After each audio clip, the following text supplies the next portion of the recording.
The S&P 500 and the Nasdaq closing at record highs after the Fed left interest rates unchanged, but the central bank dialed back its forecast to just one rate cut this year. Let's bring in Jeremy Siegel. He is Professor Emeritus of Finance at University of Pennsylvania's Wharton School of Business and the Chief Economist at Wisdom Tree. Jeremy, help us read the smoke signals here. We got a better than anticipated CPI number showing that inflation was not quite as hot. And yet the Fed sounded more hawkish. Was that dialed in before we got the CPI number, or how should we be looking at the totality of information we learned yesterday? Yeah, Becky, I think you got it right. They were given the opportunity to change, as Chairman Powell said. Most of them didn't change their prediction. My feeling is if we get one more, the next CPI as a good one, you're going to have almost everyone in the two-cut camp. And by the way, I think the prospects are looking good for the June CPI. I mean, gasoline, for instance, was down from April to May 2%. Energy was a big reason why we had a low number.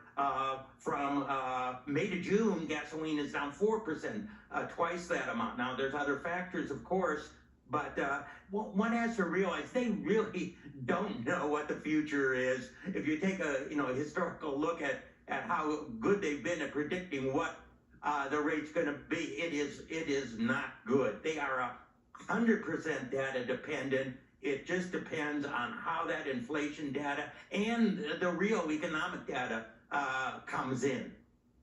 Even if we get one more month of good numbers, it's probably going to be September before you see a rate cut, because the June numbers wouldn't come in time before the July meeting. You've got August off. That's going to be when we could potentially hear from Powell out at Jackson Hole, maybe setting things up. So I think probably the earliest case scenario would be September. You agree? I agree. I think he'll tee it up. Another good report, he'll tee it up at the July 31st meeting, reinforce that at Jackson Hole, and then go for it at the September meeting. And then, depending on if the data keeps on going good, we might have it again in the next meeting and the December meeting. I'm not saying even 3 is very possible. My reading is that CPI is going to come in well. In fact, he hinted on that. The rental rates are still high, plus 0.4%, even though, as Powell said, the real data is still coming in much better than that. Comes in the second half of the year, you're going to have good data there.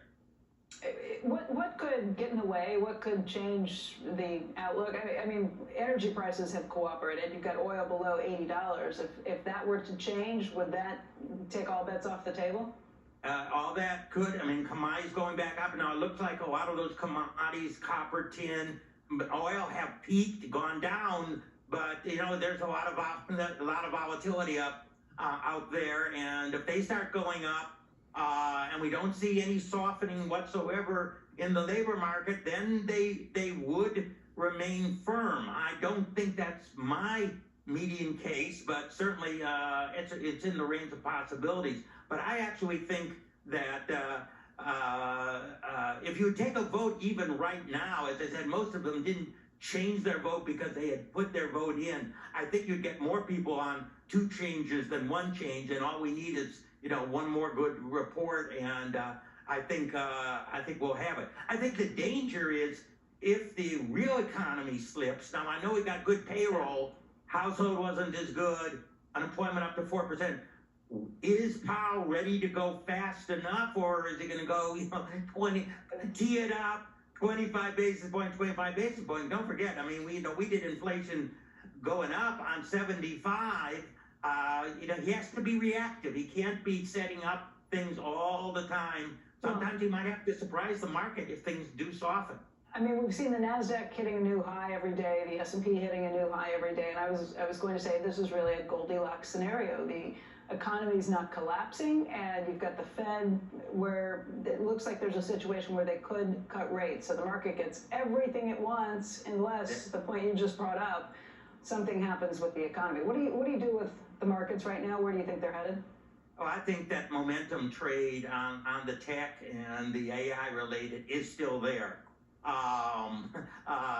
you know, that has been so powerful. It takes a lot of bad news to break a momentum trade, and we just haven't gotten it. I mean, let's face it, those stocks have delivered the bacon, as they say, and as long as they do, you know, those momentum traders are going to crowd into those stocks. So I don't see that ending anytime soon. Of course, oftentimes it gets overdone at the end, but the end is often further into the future than many people believe.